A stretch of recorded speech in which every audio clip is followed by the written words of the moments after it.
Hi all welcome back.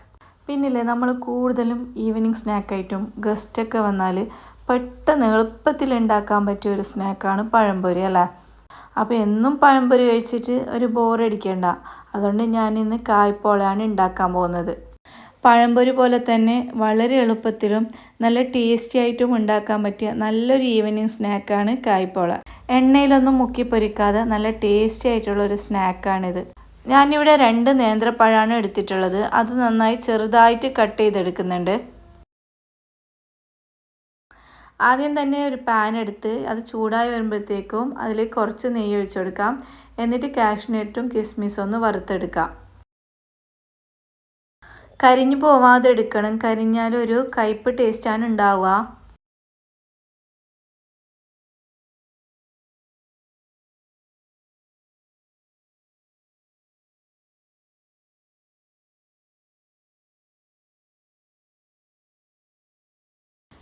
ഈ ഒരു കളറാകുമ്പോഴത്തേക്കും പാനിൽ നിന്ന് എടുത്ത് മാറ്റാം.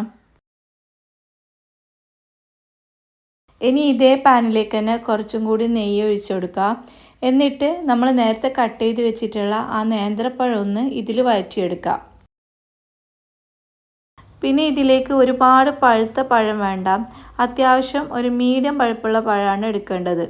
ഒരുപാട് പഴുത്ത പഴം എടുക്കുകയാണെങ്കിൽ വല്ലാണ്ടൊന്ന് വഴന്നു പോകും. അതുപോലെ തന്നെ ഒരുപാട് പച്ചപ്പഴവും വേണ്ട, ഒരു മീഡിയം പഴുപ്പുള്ള പഴം തന്നെ എടുക്കാൻ നോക്കാം.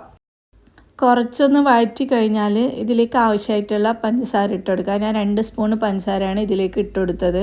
അത്യാവശ്യം പഴുപ്പുള്ള പഴമാണെങ്കിൽ പഞ്ചസാര ഒഴിവാക്കുന്നവർക്ക് ഒഴിവാക്കുകയും ചെയ്യാം. ആ ഒരു പഴത്തിൻ്റെ മധുരം തന്നെ ഉണ്ടാവും. പഞ്ചസാരക്ക് നന്നായിട്ട് അലിഞ്ഞ് പഴത്തോട് ചേർന്നതിന് ശേഷം ഇതിലേക്ക് ഏലക്ക ഇട്ട് കൊടുക്കാം. ഏലക്കയുടെ ഫ്ലേവർ ഇഷ്ടമല്ലാത്തവരാണെങ്കിൽ അത് ഒഴിവാക്കാവുന്നതാണ്. ഇങ്ങനെ ഏലക്ക ഇട്ട് കൊടുക്കുകയാണെങ്കിൽ നല്ലൊരു ഫ്ലേവർ ആയിരിക്കും. എന്നിട്ട് ഒന്നും കൂടി നന്നായി മിക്സ് ചെയ്ത് കൊടുക്കാം. ഇനി ഇതിലേക്ക് വേണ്ടിയിട്ടുള്ളൊരു മിക്സ് ഉണ്ടാക്കിയെടുക്കാം. ഞാനിവിടെ 2 മുട്ട ഒരു ബൗളിലേക്ക് പൊട്ടിച്ചൊഴിച്ച് കൊടുക്കുന്നുണ്ട്. എന്നിട്ട് ഫോർക്കോ സ്പൂണോ ഉപയോഗിച്ച് നന്നായി ഒന്ന് അടിച്ചെടുക്കാം.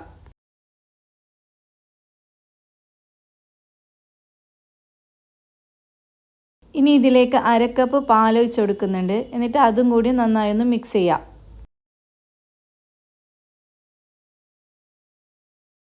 ഇനി നമ്മൾ നേരത്തെ റോസ്റ്റ് ചെയ്ത് വെച്ചിട്ടുള്ള പഴം ഇതിലേക്ക് ഇട്ട് കൊടുക്കാം. എന്നിട്ട് ഒന്നും കൂടി നന്നായി മിക്സ് ചെയ്തെടുക്കാം.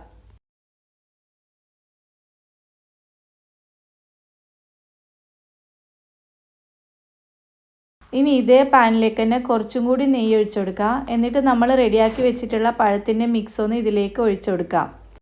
ഇനി ഇത് ഇങ്ങനെയൊന്ന് നിരത്തി കൊടുക്കാം. ലോ ഫ്ലെയിം ആക്കിയിട്ട് വേണം ചെയ്യാൻ, അല്ലെങ്കിൽ അടിയിൽ പിടിച്ചു പോകും. ഇനി ഇതിൻ്റെ മുകളിലേക്ക് നമ്മൾ വറുത്തെടുത്തിട്ടുള്ള കാഷ്നട്ടും കിസ്മിസും ഒന്ന് സ്പ്രെഡ് ചെയ്ത് കൊടുക്കാം.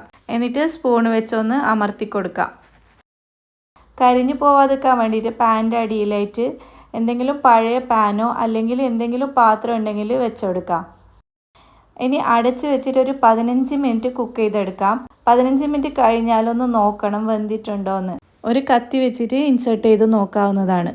വെന്തിട്ടില്ലെങ്കിൽ വീണ്ടും ഒരു 5 മിനിറ്റും കൂടി വെക്കാം. ഇതിപ്പോൾ ആവശ്യത്തിന് വെന്ത് വന്നിട്ടുണ്ട്. ഇനി ഇതിനെ നമുക്ക് മറിച്ചിട്ട് കൊടുക്കാം. ഞാൻ ഡയറക്റ്റ് സ്പാച്ചിൽ ഉപയോഗിച്ചിട്ട് മറിച്ചിട്ട് കൊടുക്കുന്നില്ല. അതിന് പകരം ഒരു പ്ലേറ്റിലേക്ക് ആദ്യം ഇട്ടിട്ട് അതിൽ നിന്നാണ് പാനിലേക്ക് വീണ്ടും ഇട്ട് കൊടുക്കുന്നത്. ഇങ്ങനെ ചെയ്യുകയാണെങ്കിൽ പൊടിഞ്ഞു പോവാതെ നല്ല രീതിയിൽ കിട്ടും. പിന്നെ വേണമെങ്കിൽ കുഴിയുള്ള പാനിൽ വേണമെങ്കിലും ചെയ്യാം.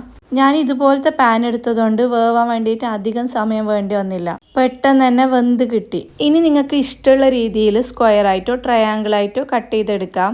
ഞാനിവിടെ ചെറിയ സ്ക്വയർ ആയിട്ടാണ് കട്ട് ചെയ്തെടുക്കുന്നത്. അങ്ങനെ സൂപ്പർ ടേസ്റ്റി ആയിട്ടുള്ള മലബാർ സ്നാക്സ് ഇവിടെ റെഡി ആയിട്ടുണ്ട്. എല്ലാവരും ഒന്ന് ട്രൈ ചെയ്ത് നോക്കി ഫീഡ്ബാക്ക് അറിയിക്കുക. വീഡിയോ ഇഷ്ടമായാൽ ലൈക്ക് ചെയ്യാനും ഷെയർ ചെയ്യാനും മറക്കല്ലേ. പിന്നെ സബ്സ്ക്രൈബ് ചെയ്ത് സപ്പോർട്ട് ചെയ്യാം.